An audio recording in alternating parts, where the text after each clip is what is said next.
Hello and welcome to Writing Today. In this episode, we're going to be talking about a villain writing formula.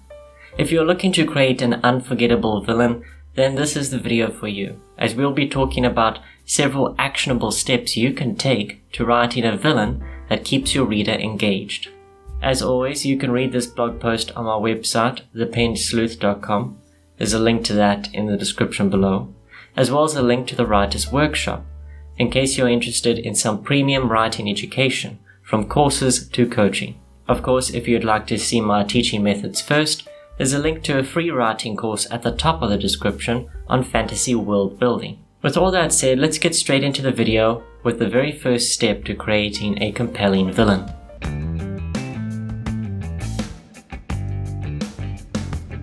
Step 1 is to establish the antagonist's motivation. Motivation is key for every character, including the villain. You, as the writer, need to have a clear idea of why the antagonist is doing what they are doing before trying to fit them into the story. That means coming to grips with their end goal before you start plotting the scenes with the antagonist.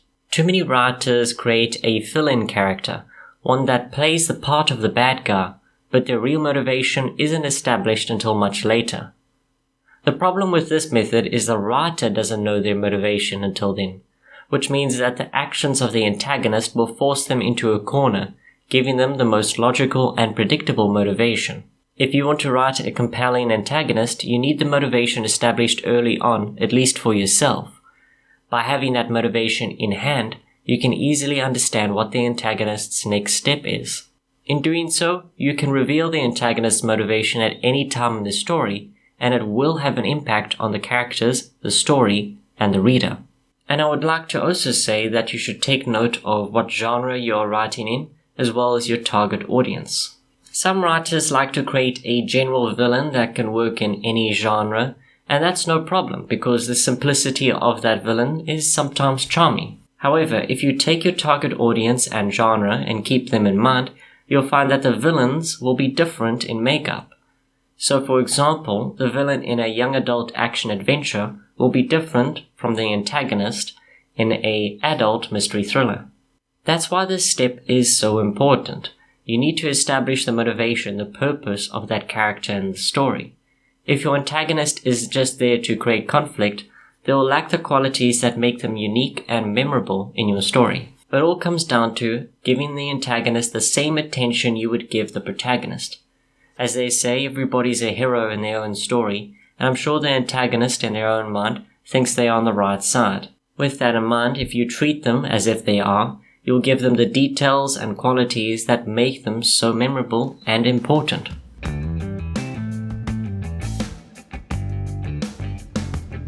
Step 2 is to develop the villain's personality and backstory.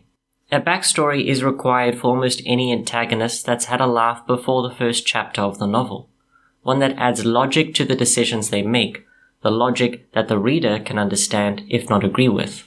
And when it comes to personality, the personalities can differ from genre to genre. Once more, it comes down to establishing what kind of antagonist you want your story to have, or what the readers should expect of the story. Personality is established the same way you establish the personality of your other characters, their looks, dialogue, and actions. The best times to demonstrate a character's personality are times of conflict. Your villain might be quarreling with a henchman, conversing with a side character, or fighting the protagonist. Sometimes the results of these actions are another way of understanding their personality without even including them in the scene. For example, whether it is a battlefield or the scene of the crime, what remains is the result of the antagonist. As a result, the protagonist can learn a lot about the antagonist by examining what remains, and so can the reader. Every chapter, every scene is an opportunity to add detail and depth to your story, so you can start building up your antagonist before you actually introduce them. As for backstory, by having these added details in your own mind, you'll have a better time making the decisions for the antagonist. It's easy enough to decide what would the antagonist do, but what would your character do? What would they do in that situation based on their personality and their backstory? By coming to grips with who they are before the story begins, you have a better idea of how to write them as you begin your novel writing process. With that said, that means you don't have to include all of the backstory you can come up with. You can create a lot of the backstory just for yourself to make it easier for yourself, but only include key details that you want the reader to know in order to better understand the antagonist and make them that much more interesting. And the best time to write all this out is during the planning phase, not when you finally reach the point the antagonist is introduced in your novel. The reason being is you don't want to create contradictions that create some embarrassing moments and you have to correct them, or worse still, you might overlook them and the reader will come across them before you do.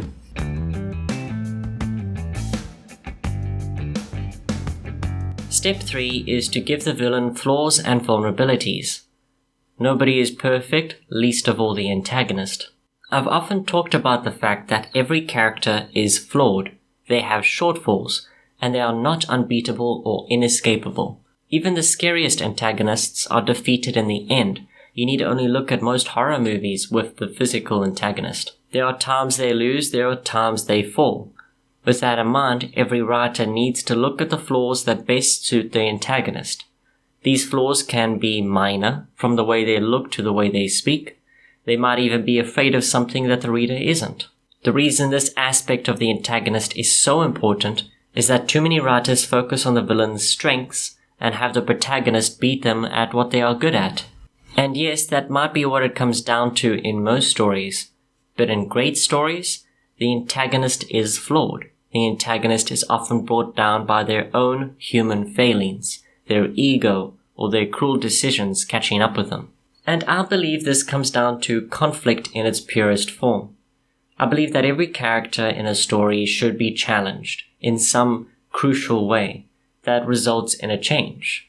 For example, the protagonist is typically not at their best state in the beginning, and they have a lot to learn, whether it be changing their values or just growing stronger as a person. When the protagonist's weaknesses and flaws are challenged, they are encountering an obstacle they need to overcome.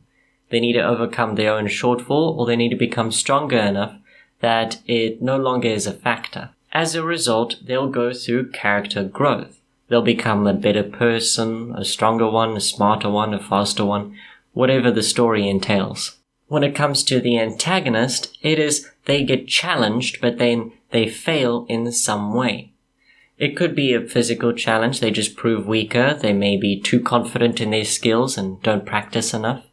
Or it could be a value challenge, something that challenges them in their character, in their personality. And unfortunately, they are not willing to grow and change, or they fail to do so. And it ends up being their downfall in the end. That is the essence of most stories, encountering a conflict, and the better character is the one who encounters the conflict and overcomes it. And the loser character is the one that encounters the conflict and consistently fails, making the same mistake they did before.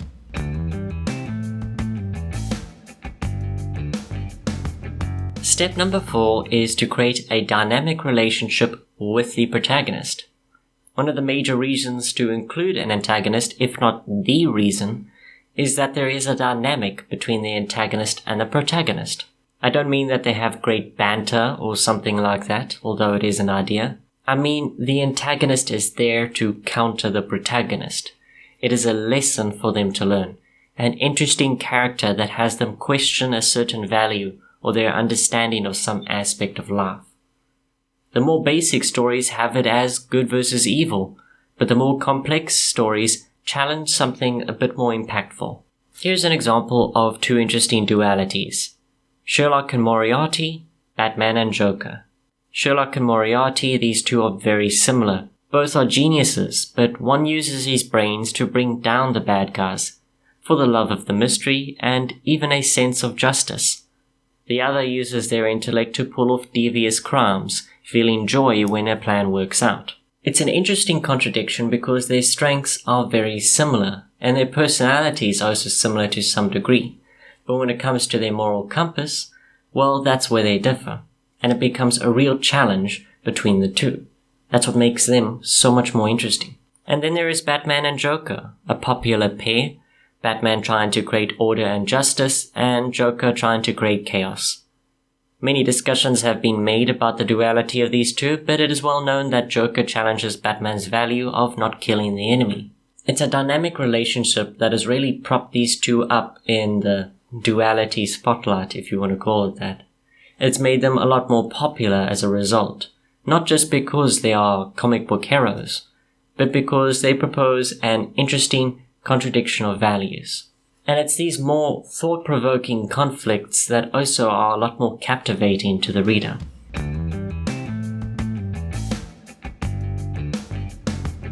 Step number 5 is simply keeping in mind that you want to make the villain memorable. In all aspects of the character's creation, you should strive to make the antagonist memorable. Once more, don't think of the antagonist as a simple role to fill. It's just as important as the protagonist. The antagonist needs to have their moments of victory, their moments of failure. There can be moments where the antagonist's feats are admired and respected by the reader. Every character has their qualities, including the antagonist. And if you keep all these steps in mind, you should have little difficulty in writing a memorable and unique antagonist. Remember to show off their flaws as well as their strengths. Give them moments where they get the upper hand and give them moments where they are losing.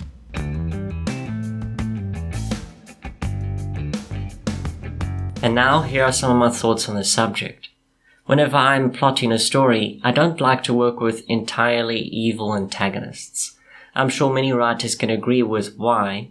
It's because they are a lot more interesting if they have some good qualities sprinkled in. And there are many reasons as to why a character who does have good qualities still turns bad.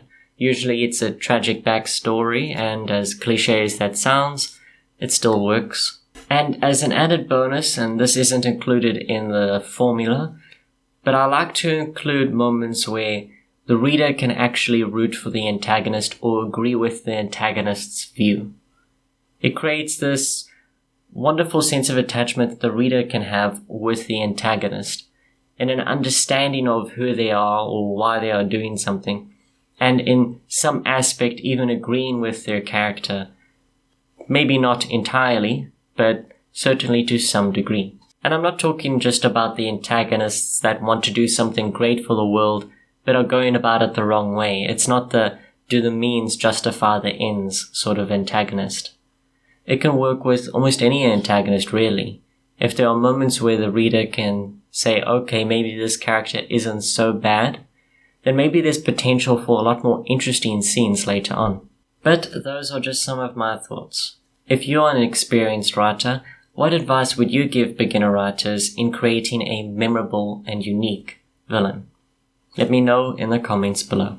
If you're interested in some premium writing education, then I recommend my writer's workshop. There's a link to that in the description below, as well as a link to a free writing course should you like to see my teaching methods first.